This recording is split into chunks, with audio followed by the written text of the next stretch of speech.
Welcome to Solvetic, your channel to always learn technology easily.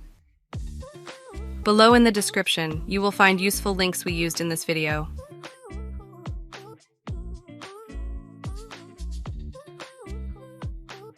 Today in Solvetic, we will see how to change cell size in Excel. To start, select the cells to modify. When you do this, you will click on Merge and Center so that these cells are adjusted to 1.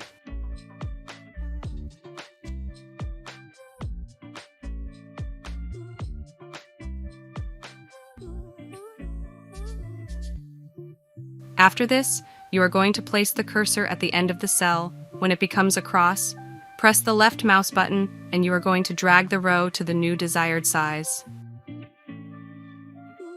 If you wish, you can repeat this process for the width of the rows.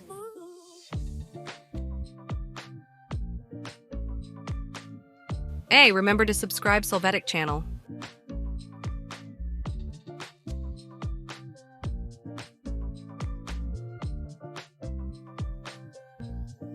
We hope it has been helpful for you. Here are links to watch more videos of your interest and subscribe to the Solvetic channel. Thank you.